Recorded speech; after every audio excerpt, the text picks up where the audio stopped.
Y India's largest individual mutual fund is buying IT stock. जबकि सारे mutual fund जो बड़े म्यूचुअल फंड है वो आईटी स्टॉक सेल कर रहे हैं। आज की वीडियो में हम लोग यही जानने की कोशिश करेंगे कुछ कारण से, राइट, कुछ फैक्ट से, कि क्यों ये फंड हाउस और ये इंडिविजुअल फंड आईटी स्टॉक की इतनी भारी मात्रा में खरीदारी कर रहा है। राइट, उस फंड का नाम है दोस्तों, आप लोगों ने गेस कर ही लिया है। राइट, आई थिंक जो नो फंड हाउस का नाम है पराग पारिक, और जो इंडिविजुअल फंड उनकी जो मास्टर फंड है, right, performer Parag Parikh flexi cap fund. Right, काफ़ी टाइम से आप लोग शायद बोल भी सकते हो कि ये फंड अच्छा अच्छा परफॉर्म नहीं कर रहा है, बहुत चर्चा में है अपनी ग्रोथ को लेके, ना एनुअल रिटर्न्स को लेके। बट फाइनली ये फंड ने कुछ एक्शन किया। काफ़ी टाइम से ये लोगों ने कैश होल्ड करके रखा था, राइट, और अभी नो इस जून के क्वार्टर में इन्होंने अपना कैश डिप्लॉय किया। तो अगर आप देख सकते हो कि यहाँ पे जो हैवी डिप्लॉयमेंट जो हुई है इनकी तरफ से, ये हुई है ना आईटी सेक्टर पे, ना आईटी स्टॉक में इनका जो स्टेक था 13.98 से इन्होंने अभी टोटल अपना जो जून क्वार्टर में स्टेक बढ़ाया है 15.20।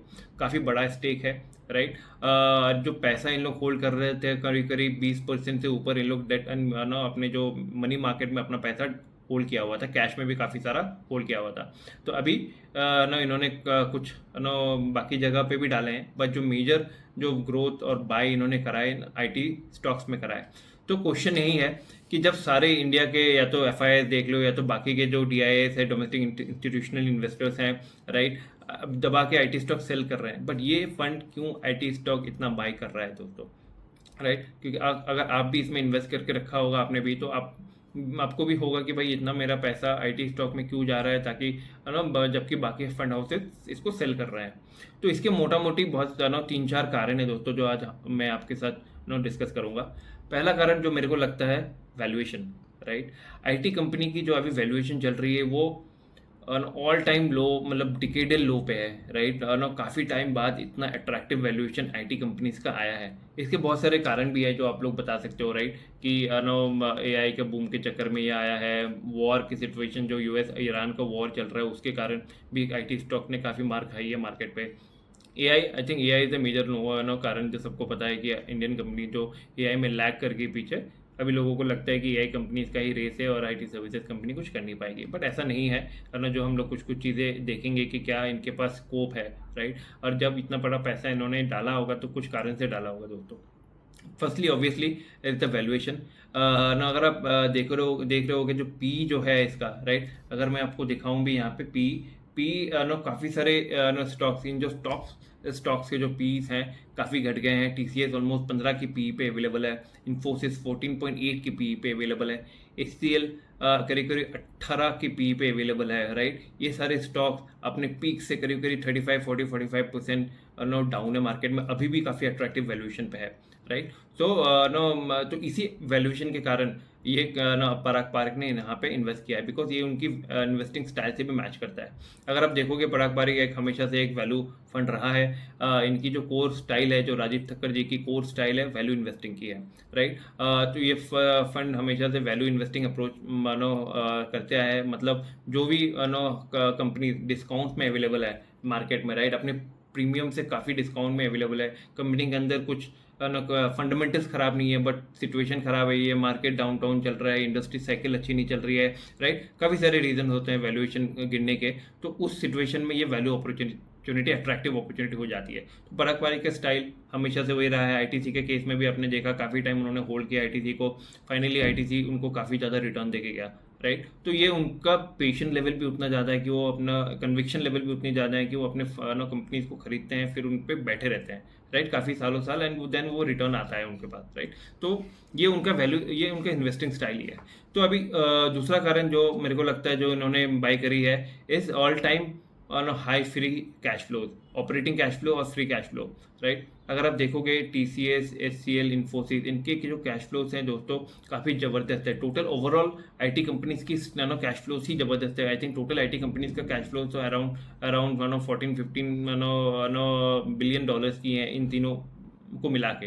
राइट, तो अगर आप देखोगे टीसीएस का ऑलमोस्ट जो फ्री कैश फ्लो है 6-7 बिलियन है, इन्फोसिस का करीब करीब 4 बिलियन का फ्री कैश फ्लोस है, एचसीएल का करीब करीब 2 बिलियन के ऊपर का फ्री कैश फ्लोस है। तो ये फ्री कैश फ्लोस दोस्तों की नो वो लोग कहीं पे भी इस कैश फ्लो को यूज़ करके डिप्लॉय कर सकते हैं। जैसे अब मेरे को लग रहा है कि एआई का रेस है, ना कंपनी के पास कैश है, वो आगे जाके अगर कोई एआई कंपनी खरीदना चाहता है वो खरीद सकता है इस पैसे से, राइट। वो अपनी ग्रोथ में इन्वेस्ट कर सकता है, वो अपने एम्प्लॉय स्ट्रेंथ को बढ़ाने में इन्वेस्ट कर सकता है, अच्छे टैलेंट को मानो ऑनबोर्ड करने में यूज़ कर सकता है। तो इस कैश फ्लो का काफ़ी यूज़ हो सकता है, और इस कैश फ्लो जो कैश फ्लो है और जो वैल्यूएशन है वो दोस्तों मानो काफ़ी अट्रैक्टिव है, उसके लिए वो काफ़ी और अट्रैक्टिव बन जाता है, राइट। ऑपरेटिंग कैश फ्लो भी आप देखोगे ज़बरदस्त है, राइट। तो इतने सारा जो पैसा इन आईटी कंपनीज के पास है, इसकी वजह से भी ये काफ़ी अट्रैक्टिव बन जाता है आगे की ग्रोथ अपॉर्चुनिटीज़ इनके लिए बिल्ड करने के लिए। तीसरी जो चीज़ है, अगर आप देखोगे एआई एक बबल जो चल रहा है, बहुत लोग उस पर डिबेट भी कर सकते हैं कि बबल है नहीं है, राइट। अगर आप देखोगे हाल फिलहाल में बहुत सारे कमेंट्स आए हैं, कमेंट्री आई है कि जो स्टॉक्स बहुत हाई एआई के वैल्यूएशन पे चल रहे हैं उनकी वैल्यूएशन घट रही है। कंपनीज को लग रहा है कि वो काफ़ी स्पेंड कर रहे हैं एआई पे, बट नो उनको रेवेन्यू उस हिसाब से नहीं आ रही है, राइट। इसके चक्कर में काफ़ी सारे वैल्यूएशन नो नो डाउन हुए हैं नो मेजर टेक कंपनीज के भी, राइट। और गूगल, अमेजोन, नो माइक्रोसॉफ्ट तो बता ही रहा है कि हमारा स्पेंडिंग बहुत ज़्यादा है, पर उस हिसाब से रिटर्न नहीं आ पा रही है। और स्मॉल कंपनीज को अगर आप देखोगे बहुत ज़्यादा अगर एआई एडॉप्शन इन्होंने किया और अगर रिटर्न नहीं आया तो उनको लेने के देने पड़ जाएंगे दोस्तों, राइट। तो no but no good part is जो इन इंडियंस हमारी जो सर्विस इंडस्ट्री है उसके लिए कि एआई सिर्फ डेवलप करने से नहीं हो गया, मॉडल डेवलप करने से नहीं हो गया, बहुत कुछ सारे चीज़ें जो आपको एआई इम्प्लीमेंटेशन करनी पड़ेगी, राइट। एआई के जो क्लाउड माइग्रेशंस रहेंगे उनके नो नो वो जो सर्विसेज रहेंगी एआई रिलेटेड, जो कि डिप्लॉयमेंट नो माइग्रेशंस और भी इम्प्लीमेंटेशन का रहेगा, राइट। तो उसमें भी काफ़ी सारे नो चीज़ें, और साइबर सिक्योरिटी भी एक रीज़न है जो नो बहुत नो इम्पॉर्टेंट है एआई की दुनिया में। तो ये सारी चीज़ें कौन करेगा? या इंडिया की सर्विस नो जो सेक्टर की कंपनी है, टीसीएस, एसटीएल नो जैसे कंपनीज, इन्फोसिस जैसे कंपनीज करेगी दोस्तों। तो इसके लिए नो भी एक कारण है जो शायद पराग पारेख ने ये समझा कि एआई नो मॉडल बनाने से सिर्फ नहीं हो गया, कि इनको इम्प्लीमेंटेशन डिप्लॉयमेंट के लिए भी कोई एक सर्विस पार्टनर आपको चाहिए होगा। तो इसीलिए इंडियन नो कंपनीज के पास वो एच ऑलरेडी है, क्योंकि ये लोग सर्विस करते आए हैं। तो आई थिंक वो एक देखने वाली बात रहेगी।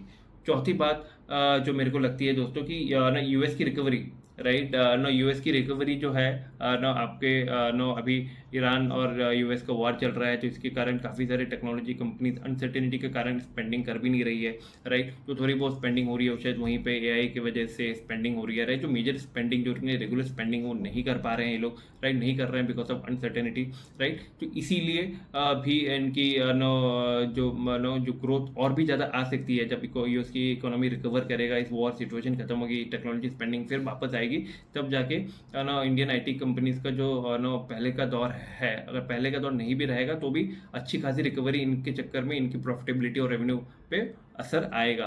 तो अगर आप नो देखोगे कि लास्ट नो 2-3 साल से इनकी रेवेन्यू और प्रॉफिटेबिलिटी ज़बरदस्त हो रखी है, कैश फ्लो ज़बरदस्त है, राइट। तो numbers are all good, right. I think no कुछ सर्टेनिटी अनसर्टेनिटी की वजह से और एआई के बूम की वजह से इनको मार पड़ी है, राइट। और मार पड़नी भी चाहिए थी, क्योंकि एआई में कुछ इन्होंने किया नहीं है, राइट। जो AI I think Indian service company ने अडॉप्ट किया वो भी ह्यूमन हटाने के लिए ही किया है, राइट। पर अभी शायद इनको समझ में आ रहा है कि हमको एआई में कुछ करना पड़ेगा, एआई की ना कंपनीज खरीदनी पड़ेंगी, या तो कैपेबिलिटी को समझना पड़ेगा और अपनी जो स्ट्रेंथ है हमारा सर्विस में, कैपेबिलिटी और डिप्लॉयमेंट में, उनकी तरफ जाना पड़ेगा।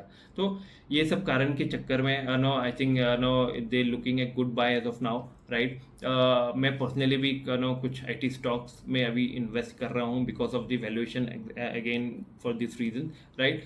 बट नो मेरे को लगता है आप भी अगर आईटी इंडस्ट्री में ग्रोथ है, अगर आप नो समझते हो कि आईटी की सर्विस इंडस्ट्री खत्म नहीं हुई है, राइट, आप भी इवैल्यूएट कर सकते हो, राइट। अपना रिसर्च खुद कर लो, रिसर्च करके देखो कि अगर आपकी इन्वेस्टिंग स्टाइल में बैठती है तो आप अपना डिसीजन ले सकते हो दोस्तों, राइट। तो ये एक वीडियो था न जहाँ पे न काफ़ी टाइम से चर्चा चल रहा था पराग पारेख के ऊपर कि ये लोग अच्छा काम नहीं कर रहे हैं, पैसा होल्ड करके रखे हुए हैं, राइट। अभी न इन्होंने इन्वेस्ट किया है तो बहुत लोग ये भी बोलेंगे कि भाई पहले होल्ड करके रखा था, अभी इन्वेस्ट किया है, तो ऐसा स्टॉक में इन्वेस्ट किया जहाँ पे कोई नहीं कर रहा है, राइट। पर अगर इस म्यूचुअल फंड में आपको कन्विक्शन है, अगर आप इनकी इन्वेस्टिंग स्टाइल समझते हो और राजीव ठक्कर जी को वैल्यू करते हो, बहुत ही बड़ा नाम है दोस्तों म्यूचुअल फंड इंडस्ट्री में, and I always look up to him. इनकी इन्वेस्टिंग स्टाइल और समझ, जो उनकी फिलोसफी है, बहुत ज़बरदस्त है। अगर आप वो चीज़ों को समझते हो तो आप पराग पारेख की तरफ देख सकते हो, राइट। और बाकी अपना रिसर्च अपने नो एडवाइज़र को पूछ के अपना एक डिसीजन ले सकते हो दोस्तों, right. Thank you for watching this video, और ऐसी और इन्फॉर्मेटिव वीडियोस नो जानने के लिए, राइट, चैनल को सब्सक्राइब कर लो। आगे जाके मैं और एक और नो इन्फॉर्मेशन वीडियो लाने वाला हूँ, जहाँ जहाँ की मैं आपसे मानो बात करूँगा। आज की डेट में काफ़ी सारा नो जो लोग जो ट्रैवल करते हैं, राइट, वैकेशन ट्रैवल करते हैं, क्योंकि मैं हाल ही में डेटा देख रहा था कि करीब करीब इंडिया में सबसे जो ज़्यादा लोन लिए जाते हैं वो वैकेशन के लिए ही लिए जाते हैं, राइट। ईएमआई जो इंडियन चुका रहे हैं, राइट। सोशल मीडिया का ज़माना है, देखते हैं कि दूसरे लोग जा रहे हैं यूएस, लंदन, मालदीव, बाली। मेरे को भी जाना है, बट कैसे जाऊँ, पैसा नहीं है, जो खर्चे जो सैलरी है उससे काफ़ी ज़्यादा है, तो लोन ले लेते हैं। लोन लेके लोग घूमने जा रहे हैं, राइट। तो which is again it's a not good decision, wise decision, क्योंकि ईएमआई तो भरनी पड़ेगी, लेना है तो चुकाना पड़ेगा। But I think there is a different way to approach your travel, right. And next video में हम लोग ये जानेंगे कि कैसे आप अपना ट्रैवल फंड बना सकते हो, और उस ट्रैवल फंड के जरिए आप ना दुनिया घूम सकते हो, राइट। आपको कोई लोन लेने की ज़रूरत नहीं पड़ेगी, कोई ईएमआई भरने की ज़रूरत नहीं है। प्री ईएमआई आप बोल सकते हो कि जो पहले ही इन्वेस्ट करना चालू करते हो। अगर आप नो लंबा ट्रैवल करना चाहते हो तो पहले से एक नो फंड में पैसा डिप्लॉय करना चालू कर दो। एक नो एक उसमें एक भी एक तरीका भी है, ऐसा नहीं है कि कोई बहुत ज़बरदस्त स्मॉल कैप माइक्रो फंड में इन्वेस्ट कर दिया रातों रात पैसा बन जाए, नहीं। It's also having a process, जो हम अगले वीडियो में बात करेंगे। ऐसी वीडियोज़ के लिए don't forget to subscribe, this gives us immense motivation to give you no this kind of video. Thank you, bye.